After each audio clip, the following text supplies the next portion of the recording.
உங்கள் மாணவர்களுக்கு வணக்கம். 7th ஸ்டாண்டர்ட் ஃபஸ்ட்டு டேர்மில் இருக்கக்கூடிய 5th சாப்டர், ஸோ அதில் இருக்கக்கூடிய 5.2 அந்த எக்ஸசைஸுக்கான இது. சரி, ஸோ 5.2 எக்ஸசைஸ் உள்ளது. பேஜ் நம்பர் இங்கே கொடுத்துருக்காரு. English book and Tamil book உள்ளது, அதையும் பார்த்துருங்க. Okay, done. சரி, கொஞ்சம் வேகமாக போகலாம். நிறைய விஷயங்கள் பார்க்கணும். முதல்ல கவனிக்கப்பட வேண்டிய சில விஷயங்கள் இருக்குது.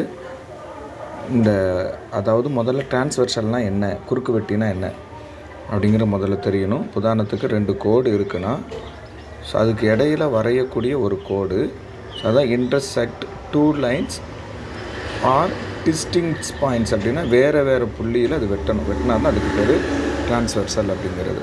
சரிண்ணா? சரி, ஓகே, நல்லது. அடுத்து பார்த்திங்க அப்படின்னா, இதில் முக்கியமானது நம்ம அடுத்து இன்றைக்கி இப்போ தெரிஞ்சுக்கொள்ள வேண்டியது இது தான். ஸோ இதுதான் ரொம்ப ரொம்ப முக்கியம். ஸோ நல்லா ஞாபகம் வச்சுக்கோங்க, இதை நல்லா மனப்பாடம் பண்ணிக்கோங்க. Corresponding angles are equal, alternate interior angles are equal, alternate exterior angles are equal.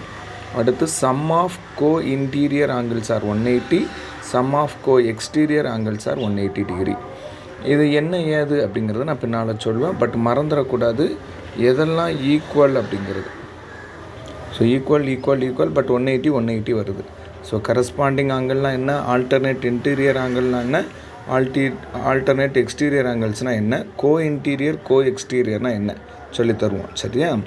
Okay. அடுத்து பார்த்திங்கன்னா, ஒரு இடத்துல பாக்ஸில் போட்டிருக்கோம், இந்த corresponding angle, alternate interior exterior கோ இன்டீரியர் இதெல்லாம் சொல்கிறீங்களே, இது இதனால் லைஃப்பில் என்ன யூஸ் அப்படின்னா கொடுத்துருக்குறாங்க. சரியா? ஒரு கட்டடத்தோட ஸ்ட்ரக்சர் இருக்குது. ஸோ அதனுடைய சமச்சீர்த்தன்மை மற்றும் அதனுடைய நிலைப்புத்தன்மையை குறித்து பார்க்குறது தான் கரஸ்பாண்டிங் ஆங்கிள். தரையோட சமச்சீர்த்தன்மையை பார்க்குறதுக்கு தான் ஆல்டர்னேட் எக்ஸ்டீரியர் ஆங்கிள். இது ரொம்ப முக்கியம். அடுத்தது 2 தூண்கள், 2 பீம் இணையாக இருக்கா அப்படின்னு பார்க்குறதுக்கு ஆல்டர்னேட் இன்டீரியர் ஆங்கிள். அதே நேரத்தில் 2 தூண்கள் இணையாக இருக்கிறதான்னு மட்டும் இல்லாமல் ஓவரால் டிசைனும் நல்லா இருக்கா அப்படிங்கிறத பார்க்குறதுக்கு கோ இன்டீரியர். அடுத்து 2 சுவர்கள் ஒன்று போல் ஸ்ட்ரெயிட்டாக இருக்கா அப்படின்னு பார்க்குறதுக்கு கோ எக்ஸ்டீரியர். சரி, இந்த மாதிரி அதனுடைய யூசேஜ் இருக்குது, பார்த்துக்கலாம். ஓகே, சரி. இப்போது நாம் சில விஷயங்கள் தெரிஞ்சுக்கிற போகிறோம். Okay, done. குறுக்கு வெட்டிகள் நான் சொன்ன மாதிரி 2 கோடுகள் வெவ்வேறு புள்ளியில் வெட்டும் ஒரு கோடுக்கு பேர் தான் குறுக்கு வெட்டி அல்லது டிரான்ஸ்வர்சல் பேர். இப்போ இதில் குறுக்கு வெட்டியான்னு கேட்டிங்கன்னா நல்லா கவனிங்க. இப்போது இந்த பாயிண்ட் வச்சு கணக்கு பண்ணல, இது டிரான்ஸ்வர்சல் இல்லைன்னு சொல்லிடுவோம். ஆனால் அதே நேரத்தில் இந்த எம் அப்படிங்கிற கோடு, எல்எட் அப்படிங்கிற கோடு, எம்ஓ, இந்த 2 கோடு இருக்குன்னு வச்சுக்கோங்க. இந்த கோடு எம்மில் வேறு புள்ளி, ஓவில் வேறு புள்ளி. ஆனால் அதே நேரத்தில் என்னு தான் இங்கே கிராஸ் ஆகுது. அப்போது எம் அண்டு ஓவில் வரக்கூடியது இது டிரான்ஸ்வர்சல் தான். புரிஞ்சா உங்களுக்கு? ஏன்னா அது 2 வேறு கோடு. அதே நேரத்தில் என்ன நம்ம என்ன செய்ய முடியாது, சொல்ல முடியாது. ஓகே, அடுத்து இந்த படத்துக்கு வாங்க. இதை பொறுத்த வரைக்கும் கண்டிப்பாக டிரான்ஸ்வர்சலே கிடையாது. ஏன்னா வெவ்வேறு புள்ளிகளில் வெட்டினா மட்டும்தான் இருக்குது. உதாரணத்துக்கு இப்படி ஒரு கோடு போடுறேன்னு வச்சுக்கிறோம். இது டிரான்ஸ்வர்சலான்னு கேட்டால் கரெக்டு, இது டிரான்ஸ்வர்சலான்னு கேட்டால் இது கரெக்டு. பட் ஒரே புள்ளியில் வெட்டக்கூடாது. வெட்டினா அது டிரான்ஸ்வர்சல் குறுக்கு வெட்டி கிடையாது. ஓகே, தென் அடுத்து பார்க்கலாம், குறுக்கு வெட்டியில் அமையக்கூடிய கோணங்கள் என்ன அப்படிங்கிறது. ஸோ இந்த அமைப்பு கொஞ்சம் கவனமாக பார்க்கணும். ஸோ அவங்க ஸ்டார்ட் பண்ணுறது கிளாக் வைஸ் மெத்தடில் ஸ்டார்ட் பண்ணியிருக்கிறாங்க. நாமளும் அதே கூட வச்சுக்கலாம். So clockwise method. So அப்படின்னு பார்த்தீங்கன்னா இல்லைன்னா ஆண்டி கிளாக் வைஸ் மெத்தடில் பண்ணியிருக்காங்க. சாரி, ஆண்டி கிளாக் வைஸ் பண்ணணுன்னா இது எப்படி வச்சுக்கிட்டாலும் ஒன்றும் பிரச்சனை கிடையாது தான். ஸோ 1 2 3 4 5 6 7 8. ஆனால் இது கிளாக் வைஸ்னால் இதுவும் கிளாக் வைஸாக இருக்கணும், இது ஆண்டி கிளாக் வைஸ்னால் இதுவும் ஆண்டி கிளாக் வைஸ் இருக்கணும். எப்படி இருந்தாலும் பிரச்சனை இல்லை. சரி, இப்போ எதுக்கு சார் அப்படின்னா, இப்போ டிரான்ஸ்வர்சல் குறுக்கு வெட்டி 2 கோடுகளை வெட்டும்போது கிடைக்கக்கூடிய கோணங்களின் எண்ணிக்கை 8. இதுவே நீங்கள் தெரிஞ்சு வச்சுருக்கணும். இது முக்கியமான 1 வேர்டு. சரி, இப்போ தான் நம்ம முக்கியமாக வரப்போகிறோம். மொத்த கோணங்கள், கரஸ்பாண்டிங் ஆங்கிள்ஸ்னால் என்ன அப்படிங்கிறது பார்க்க போகிறோம். கொஞ்சம் கவனமாக கவனிக்கணும். ஏன்னா இது கோட்டை விட்டுட்டிங்க அப்படின்னா சிக்கலாயிரும். இப்போ பாருங்கள், கரஸ்பாண்டிங் ஆங்கிள்ஸ் என்ன. கரஸ்பாண்டிங் ஆங்கிள்ஸ் அப்படின்னா 1ஆவதும் 5ஆவது ஈக்குவல். நீங்கள் இப்படி மனப்பாடம் பண்ணி வச்சுக்கலாம். அதுவும் நல்லதான். 1 5 ஈக்குவல், அதாவது இப்படி இருக்கிற இந்த ஆங்கிளும் அதே மாதிரி இங்கே வர்ற இந்த ஆங்கிளும் ஈக்குவல். இப்படி தான் நீங்கள் ஞாபகம் வச்சுக்கணும். இதனால தான் 1 5 ஈக்குவல்னு சொல்கிறோம். அதே மாதிரி தான் எல்லாமே 2 6 ஏன் ஈக்குவல், இந்த கோணம் இதுவும் இப்படி தான் வருது. இந்த கோணம் 2 6 ஈக்குவல், 3 7 ஈக்குவல், 4 8 ஈக்குவல். ஸோ நீங்கள் எப்படி நம்பர் ஒரு வேளை மாற்றி போட்டாலும் பிரச்சனையே கிடையாது. 1 + 4 5, 4 + 4 8. ஸோ 1வது கோணம் 8வது கோணம், 2வது அதாவது 2க்கும் 6, 4 கூட்டணும், 3 × 4 7. அப்படி ஞாபகம் வச்சுக்கிட்டிங்கனாலே போதும். ஸோ இது நாம் பார்க்குறது ஒத்த கோணங்கள், கரஸ்பாண்டிங் ஆங்கிள்ஸ். ஸோ புரிஞ்சா? இது ரொம்ப ரொம்ப முக்கியம், இது மறந்துடாதீங்க. அடுத்து நான் உங்களுக்கு சொல்லியிருக்கிறேன், ஒத்த கோணங்களின் கூடுதல் 180 டிகிரி அப்படின்னு. சரி மன்னிக்கும், ஒத்த கோணங்கள் கரஸ்பாண்டிங் ஆங்கிள்ஸ் ஆர் ஈக்குவல் தான். ஒரே சைடில் இருந்துச்சுன்னா அது ஈக்குவல்ஸ் தான். சரியா? ஓகே. கரஸ்பாண்டிங் ஆங்கிள்ஸ் அதை குறித்ததான படங்கள் இல்லை, இது ஆல்டர்னேட்டில் வருது. ஓகே, இது இல்லை, இதுவும் ஆல்டர்னேட்டில் தான் வருது. கரஸ்பாண்டிங் ஆங்கிள்ஸ் கோ இன்டீரியர், கோ எக்ஸ்டீரியர். ஓகே சரி, இப்போ நீங்கள் கவனிங்க, இதுவும் இல்லை. ஓகே, இதுக்கு உங்களுக்கு ஆன்சர் கண்டுபிடிக்க முடியுதான்னு பாருங்கள். இது எக்ஸசைஸில் 2வது கணக்கு. நான் சின்ன ஹிண்ட்ஸ் மட்டும்தான் கொடுப்பேன், நீங்கள் தான் இதுக்கு கண்டுபிடிக்கணும். சரியா? இப்போது இந்த கணக்கில் பாருங்கள், இதுக்கான எக்ஸ் வேல்யூவை கண்டுபிடிச்சா போதும். இதுதான் கரஸ்பாண்டிங் ஆங்கிள்னு சொல்ல வரேன், அதுக்கு தான் நான் உங்களுக்கு புரிய வரேன். அதாவது நீங்களே நம்பர் போட்டு பாருங்கள், கரஸ்பாண்டிங் ஆங்கிள் நம்பர் என்ன, 1 இப்படி இது 2ன்னு வச்சா 3 4 2 8 1. அது எதுக்கு? இந்த ஆங்கிள் இருக்குன்னா அதுக்கு கீழே வருது, அதே மாதிரி இந்த ஆங்கிள் இருக்குன்னா அதுக்கு கீழே வருது. அப்படி கூட நீங்கள் நான் வச்சுக்கலாம். அப்போ ஈக்குவல்ஸ். அப்போது கரஸ்பாண்டிங் ஆங்கிள்ஸ் ஆர் ஈக்குவல் அப்படின்னா இது கரஸ்பாண்டிங் ஆங்கிள்ஸில் தான் இருக்குது அப்படின்னா இதனுடைய வேல்யூ என்ன கண்டுபிடிங்க. ஸோ இதுவும் கரஸ்பாண்டிங் ஆங்கிள்ஸ் ஆனால், ஆமாம் இது 1ன்னு வச்சா இது தான் ஆங்கிள் 5, கரெக்டு தானே?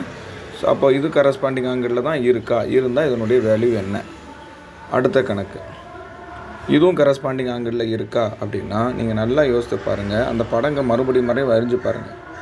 சரியா? 2 கோடு வருது அப்படின்னா, சரியா, இது 1 இது 2 இது 3 இது 4 அப்படியும் போடலாம், மாற்றியும் போடலாம்.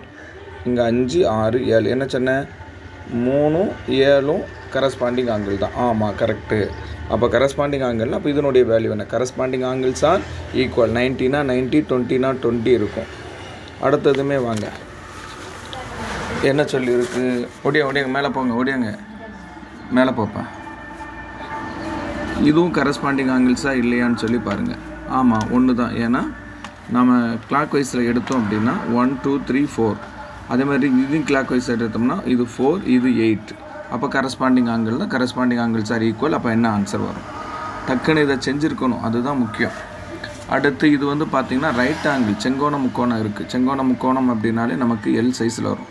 அப்போது இது கன்ஃபார்மாக இதுவும் 90 டிகிரி அப்படிங்கிறத சொல்லலாம். ஸோ இதனால் வேறு ஆன்சரே இல்லை இதுக்கு.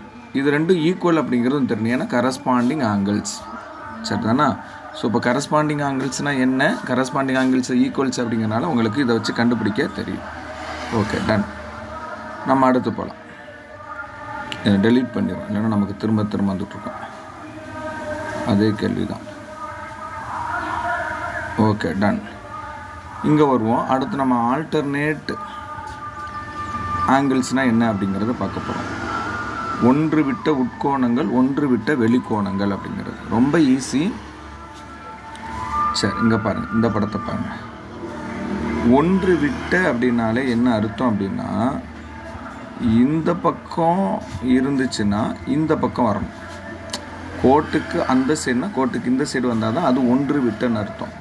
இதே சைடு வந்து அது ஒன்று விட்ட கிடையாது, இது ஞாபகம் வச்சுக்கணும். அதன்படி தான் பார்த்தீங்கன்னா இந்த 4 சரியா, இந்த 4 இங்கே 6. ஸோ கோடு அது அந்த சைடு, இது இந்த சைடு. அதே மாதிரி 3 5. நல்லா கவனிக்கணும், இது ஒன்று விட்ட ஆல்டர்னேட் கரெக்டு.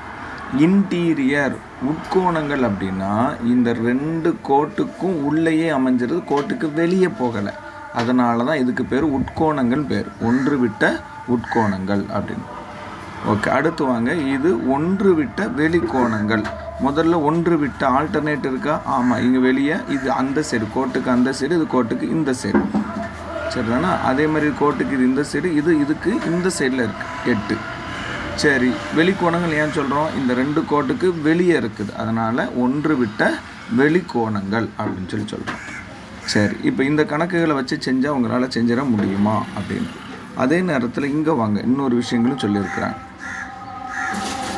ஸோ நாம் பார்த்தது ஒன்று விட்ட உட்கோணங்கள் பார்த்தோம், அதுதான் இது. கரெக்டாக? இது ஒன்று விட்ட வெளிக்கோணங்கள் பார்த்தோம். சார் இது 2 என்ன சார் அப்படின்னு நம்ம பார்க்க போகிறோம்.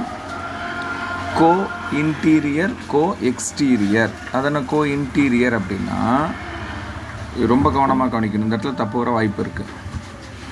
இது 2 உட்கோணம், அதான் கோ இன்டீரியர். இன்டீரியர்னு சொல்கிறேன் சார். கோனா என்ன சார் சொல்கிறீங்க? அப்போல்லாம் சொன்னால் ஆல்டர்னேட்னா இங்கே ஒன்று இங்கே ஒன்று போகணும். பட் இங்கே பாருங்கள், இதில் 2மே ஒரே சைடில் இருக்கும். இது இந்த சைடுனா இது இந்த சைடு, அதனால தான் கோ ஒத்த உட்கோணங்கள் அப்படின்னு கூட இதை சொல்லலாம். இல்லைன்னா இந்த சைடு போட்டால் இந்த சைடு தான்.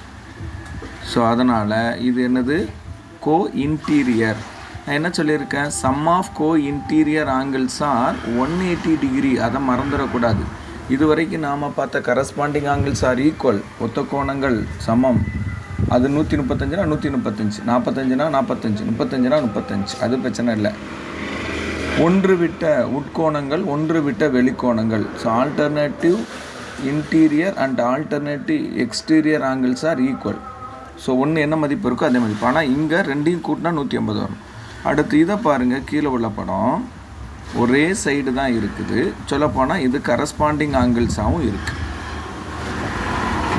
அப்படின்னு உங்களுக்கு டவுட் வரும். கரஸ்பாண்டிங் ஆங்கிள்ஸ் கிடையாது. கரஸ்பாண்டிங் ஆங்கிள்னால் இங்கே வந்திருக்கணும். 1க்கு 5 தான் கரஸ்பாண்டிங் ஆங்கிள். ஏன்னா corresponding angles are equal. But நம்ம இதை என்ன சொல்கிறோம்? கோ எக்ஸ்டீரியர்னு சொல்கிறோம். ஒரே சைடில் இருக்குது. சரியா? இந்த கோ எக்ஸ்டீரியரும் கரஸ்பாண்டிங் ஆங்கிளும் நிறைய பேருக்கு குழப்பம். அதை திரும்ப நான் இன்னொரு முறை சொல்கிறேன், நல்லா கவனிங்க. இப்போ படம் இருக்குது, சரியா? இப்போது இங்கே இருக்கிற இந்த 1ம் இதுவும் இருந்தால் இது கரஸ்பாண்டிங் ஆங்கிள். ஆனால் இங்கே இல்லாமல் இங்கே இருந்துச்சுன்னா 1 6 வந்தால் அது கோ எக்ஸ்டீரியர். ஒரே சைடில் இருக்கிற வெளியில் இருக்கும். இது 2மே வெளியே இருக்கும். ஆனால் ஒத்த கோணங்களில் பார்த்தீங்கன்னா நல்லா கவனிங்க, ஒத்த கோணம் கரஸ்பாண்டிங் ஆங்கிளில் 1 உள்ளேயும் 1 வெளியே இருக்கும். ஸோ அதை நான் வச்சுக்கணும் கரஸ்பாண்டிங் ஆங்கிளில். ஏன்னா கரஸ்பாண்டிங் ஆங்கிள்ஸ் ஆர் ஈக்குவல். ஆனால் அதே நேரத்தில் கோ இன்டீரியர் அல்லது கோ எக்ஸ்டீரியர் இருந்தால் 180 டிகிரி 2 கோணத்தையும் கூட்டி பார்த்து 180 வருதான்னு பார்க்கணும். சரி, இது புரிஞ்சிச்சுன்னா அவ்வளோதான், கணக்கு அழகாக செஞ்சிடலாம்.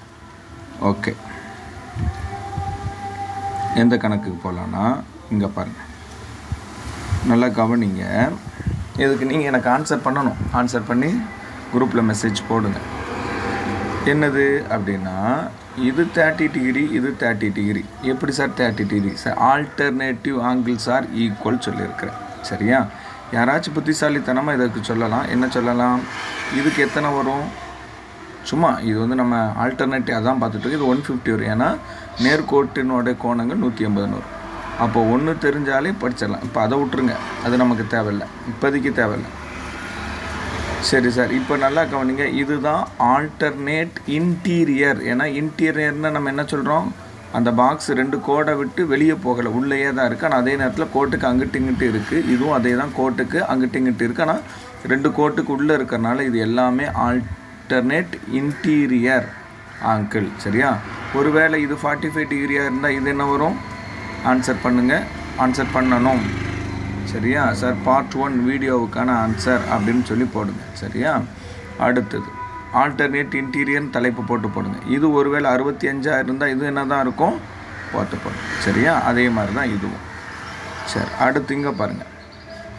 இது ஆல்டர்னேட் எக்ஸ்டீரியர், ஒன்று விட்ட வெளிக்கோணங்கள். எப்படி சொல்கிறீங்க சார்? ஆமாம், இந்த கோட்டுக்கு அந்த சைடில் இருக்குது, இந்த சைடில் இருக்குது. அதே நேரத்தில் 2 பாக்ஸுக்கு வெளியே இருக்குது. அப்போ ஒன்று விட்ட வெளிக்கோணங்கள். சரிதானா? ஓகே, இப்போ அப்போலாம் மாதிரி இப்போ இதுக்கும் கேள்வி கேட்குறேன். இதுக்கு ஒன்று விட்ட வெளிக்கோணங்கள் ஆல்டர்னேட் எக்ஸ்டீரியர் அப்படிங்கிற தலைப்பு போட்டு இதுக்கு ஆன்சர் சொல்லுங்கள். இது 60 டிகிரியாக இருந்தால் இது என்னதான் இருக்கும்? இது வெறும் 16 டிகிரியாக இருந்தால் இது என்னதான் இருக்கும்? கண்டுபிடிச்சி எனக்கு சொல்லுங்கள். ரொம்ப ஈஸி தான். Alternative interior angles are equal, alternate exterior angles are equal. Okay, இப்போ கோ அது பார்த்துடலாம். ஸோ இது ரொம்ப கவனிக்கணும். கோ இன்டீரியர்னா என்ன அர்த்தம்? ரெண்டுமே உள்ளே இருக்குது, அதுவும் ஒரே சைடில் இருக்குது. ஆல்டர்னேட்னா வேறு பக்கம். 55 125 இது ரெண்டையும் கூட்டினா என்ன வரணும்? 180 டிகிரி வரணும். Sum of co interior angles are 180 degree. அதே மாதிரி தான் இதுக்கும். சரியா? இது எத்தனை உதாரணத்துக்கு இதில் நீங்கள் கேள்வி கேட்குறேன். இதுக்கு நீங்கள் கோ இன்டீரியர் ஒத்த உள்கோணங்கள் அப்படின்னு தலைப்பு போட்டு, ஒருவேளை இது 32 இருந்தால் இது என்னதான் இருக்கும்?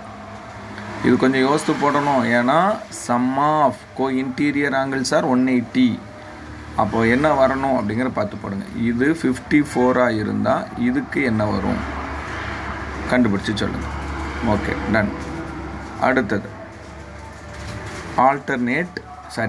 கோ இன்டீரியர். நான் அப்போல்லாம் சொன்னதை திரும்ப ஒரு முறை சொல்கிறேன். கரஸ்பாண்டிங் ஆங்கிள்ஸுக்கும் இதுக்கும் வித்தியாசம் இருக்குது. கரஸ்பாண்டிங் ஆங்கிள்னால் ஒன்று உள்ளே ஒன்று வெளியே இருக்கும். ஆனால் இது பார்த்திங்கன்னா ரெண்டுமே வெளியே. அதேமாதிரி ஆல்டர்னேட்னால் ஒன்று இந்த பக்கம் இருக்குது, ஒன்று இந்த பக்கம் இருக்குது. இது அப்படி இல்லை, ரெண்டுமே ஒரே சைடு ஆனால் வெளியே இருக்குது. இதுதான் ஒத்த வெளி கோணங்கள். இதனுடைய கூடுதல் என்ன தான் இருக்கணும்? 180 டிகிரியாக இருக்கணும். சரி, இங்கே இருக்கிறது 45 டிகிரியாக இருந்தால் இது என்ன தான் வரும்? இந்த கோணம். இங்கே வெளியே இருக்கிறது 165 இருந்தால் இங்கே இருக்கிறதுக்கு என்ன வரும்? தலைப்பு போட்டு எழுதுங்க. கோ எக்ஸ்டீரியர் அப்படின்னு 2 கேள்விக்கு. ரோமன் லெட்டர் 1 2 அப்படிங்கிறது. சரி, இது வரைக்கும் நம்ம பார்த்துட்டோம். இப்போ நம்ம பயிற்சி கணக்குகளுக்கு போகலாம். அது அடுத்த வீடியோவில் பார்க்கலாம். தேங்க்யூ.